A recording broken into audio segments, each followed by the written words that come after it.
Bonjour et bienvenue dans cette vidéo et je vais vous expliquer la correction de l'exercice A du sujet 1 du bac 2021. Je mets un lien pour que vous trouviez le sujet dans les commentaires, comme ça vous pouvez essayer de le chercher avant de regarder cette vidéo.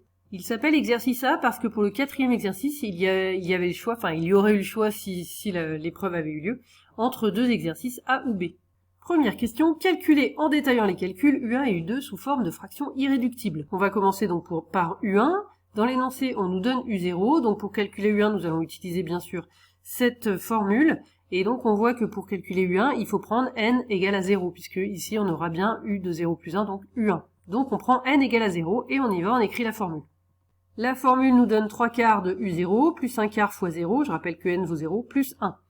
Ici, on remplace U0 par 1, comme dit dans l'énoncé, donc ça fait 3 quarts fois 1. 1 quart fois 0, ça fait 0, donc je l'ai enlevé, plus 1. Donc on a 3 quarts fois 1, ça fait 3 quarts. Plus 1, on met tout ça au même dénominateur, 3 quarts plus 4 quarts, ça donne 7 quarts. Et maintenant, pour U2, nous utilisons la même formule bien sûr, sauf qu'ici, on veut U2, donc 1 plus 1, donc on prend n égale 1. On applique ainsi la formule, donc ça fait 3 quarts fois U1, plus 1 quart fois 1, puisque n vaut 1, plus 1. Je remplace U1 parce qu'on a trouvé juste avant, 7 quarts, donc 3 quarts fois 7 quarts, plus 1 quart, plus 1. 3 quarts fois 7 quarts, on ne peut rien simplifier, ça va faire 3 fois 7, 21 sur 16, et donc je mets les autres aussi sur 16 au même dénominateur. Donc 1 quart sur 16, ça fait 4 sur 16, et 1, ça fait 16 sur 16, tout ceci nous donne 41 sur 16. Voilà, ce sont bien des fractions irréductibles, on ne peut rien simplifier, 4 c'est 2 fois 2, 7 ça n'est pas pair, et 16 c'est 2 fois 2 fois 2 fois 2, et 41 ça n'est pas pair. L'énoncé nous permet juste après de vérifier nos calculs, puisque 7 quarts, vous pouvez vérifier que ça fait bien 1,75 et 41 sur 16 que ça fait bien 2,5625.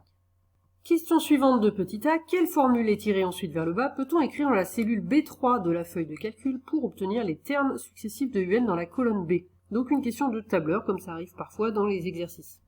La cellule B3 c'est ici, elle correspond donc à U1, mais surtout ce qu'il faut écrire c'est la formule. En fait, il faut que cette formule, elle corresponde bien sûr à la formule de l'énoncé avec les cellules du tableur. On peut donc écrire dans cette cellule B3 égale 3 quarts, puisqu'il faut 3 quarts ici, les parenthèses sont pas indispensables, mais je trouve que c'est plus clair.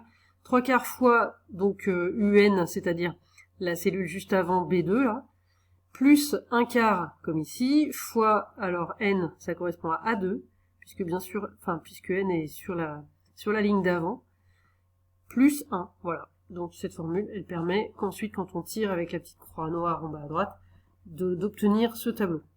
Question 2b, conjecturer le sens de variation de la suite. D'après le tableau, ici, les nombres sont de plus en plus grands, donc on peut conjecturer que la suite est croissante.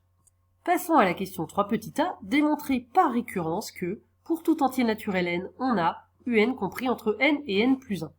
C'est parti pour la structuration du raisonnement par récurrence. Tout d'abord, je définis bien ce qu'est la propriété à démontrer, voilà c'est assez évident, c'est UN compris entre n et n plus 1, je l'appelle Pn.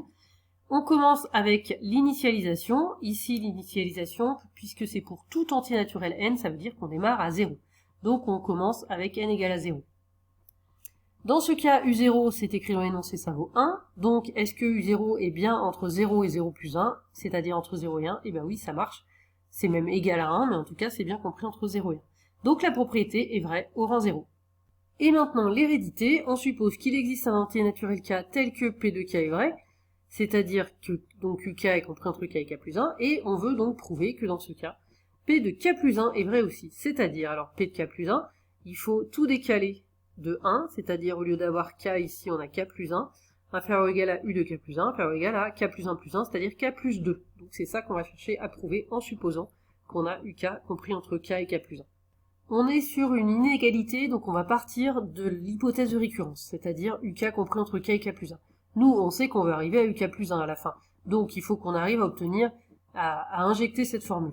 Donc comme ici on a UK, on va multiplier par 3 quarts pour avoir 3 quarts UK, et ensuite on va ajouter l'autre partie pour, à la fin, avoir UK plus 1. Donc je commence par multiplier tout par 3 quarts, donc ce qui fait 3 quarts fois K, inférieur ou égal à 3 quarts de UK, inférieur ou égal à 3 quarts fois K plus 1. Maintenant, j'ajoute 1 quart de K plus 1 partout. Donc à gauche, j'avais 3 quarts de K, donc j'ai 3 quarts de K plus 1 quart de K plus 1. Au milieu, j'avais 3 quarts de K, donc 3 quarts de K plus 1 quart de K plus 1. Et à droite, j'avais 3 quarts de K plus 1, et donc j'ai ajouté plus 1 quart de K plus 1. Alors à gauche, 3 quarts de K plus 1 quart de K, ça fait 4 quarts de K, c'est-à-dire K. Donc toujours plus 1, donc j'ai écrit K plus 1. Au milieu, tout ça, c'est pas pour rien que je suis arrivé à ça, hein, c'est parce que je voulais absolument avoir justement ma formule, donc 3/4 de UK plus 1/4 de K plus 1, d'après l'énoncé, c'est égal à UK plus 1, donc je remplace. Et puis à droite, je développe, là, 3/4 de K plus 3/4 fois 1, ça fait 3/4, et puis j'ai toujours plus 1/4 de K plus 1. Je continue le calcul pour le membre de droite, j'ai 3/4 de K plus 1/4 de K, ce qui fait donc 4/4 de K, donc K, donc j'ai écrit K. Et puis là, j'ai 3/4 plus 1, ça fait 0,75 plus 1, ça fait 1,75. Donc j'obtiens cette inégalité, UK plus 1, compris entre K plus 1 et K plus 1,75. C'est presque ce que je cherche, mais pas tout à fait.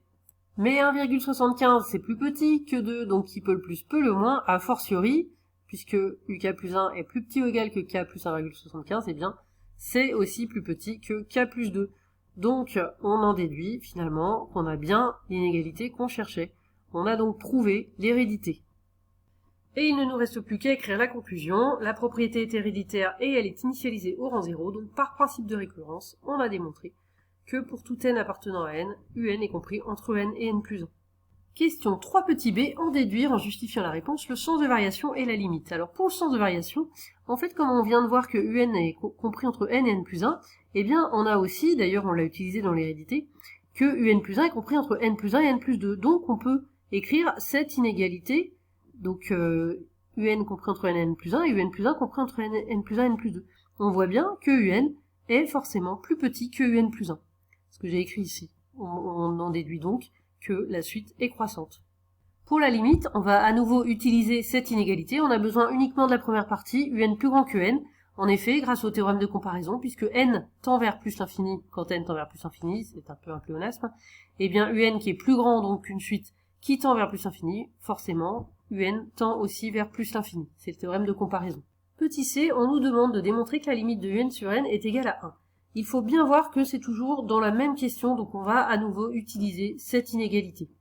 Donc cette inégalité, eh bien là pour cette question, je divise tout par n, et on regarde ce que ça donne. À gauche, n sur n, ça fait 1, au milieu, un sur n, je laisse comme ça, c'est ce qui m'intéresse, et à droite, n plus 1 sur n, c'est pas obligé, mais je peux l'écrire comme ça, je peux séparer n sur n plus 1 sur n, et donc ça fait 1 plus 1 sur n. Et là, quand on regarde la limite, eh bien à droite, ça tend vers 1, puisque 1 sur n tend vers 0, et à gauche, c'est égal à 1. Donc en fait, on a un sur n qui est compris entre deux suites qui tendent toutes les deux vers 1, même à gauche c'est égal à 1. Et donc ça, c'est le théorème d'encadrement, le théorème des gendarmes qui va nous permettre de conclure. Voilà, j'ai donc réécrit la limite de 1 plus 1 sur n, c'est 1 puisque 1 sur n tend vers 0, je le rappelle. Donc puisque à gauche on a 1 aussi, on a la même limite à gauche à droite, d'après le théorème des gendarmes, on en déduit que la limite de un sur n qui est au milieu est égale à 1. Question 4, on définit une autre suite, Vn, avec Vn c'est égal à un moins n. Et petit a, il faut démontrer que cette suite est géométrique de raison 3/4.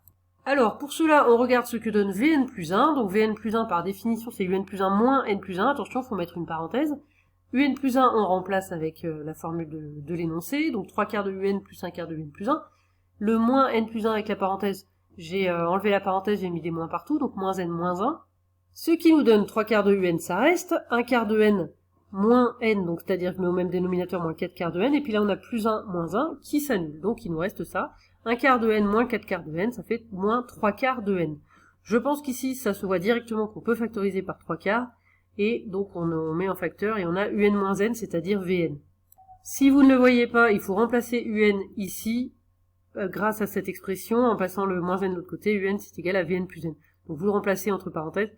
Et vous obtiendrez aussi que Vn plus 1 égale à 3/4 de Vn. Mais encore une fois, je pense quand même que là, c'est assez visible. Donc Vn plus 1 égale 3/4 de Vn pour toute entité naturelle n. Donc on en déduit que la suite Vn est géométrique de raison 3/4. Et enfin, dernière question, en déduire l'expression de un ainsi. Alors déjà, on va utiliser le fait que la suite Vn est géométrique pour trouver son expression. Donc Vn est géométrique de raison 3/4. On a aussi besoin de son premier terme pour trouver l'expression de Vn. Je calcule le premier terme. Comme tous les autres, donc c'est V0 égale U0 moins 0, du coup la n vaut 0. U0 c'est 1 d'après l'énoncé, donc 1 moins 0 ça fait 1. Donc l'expression de Vn c'est V0 fois Q puissance n puisqu'on est sur une suite géométrique. V0 on vient de voir que c'est 1, Q ici c'est 3/4, la raison. Donc 1 fois 3/4 puissance n, c'est-à-dire 3/4 puissance n. Et maintenant pour passer à un, on utilise cette égalité, Vn égale un moins n. En passant le moins n de l'autre côté, on a bien un qui est égal à Vn plus n, ce que j'ai écrit ici. Un égale Vn plus n. Comme Vn, on vient de voir que c'est 3 quarts puissance n, et bien ça donne 3 quarts puissance n plus n. Et voilà!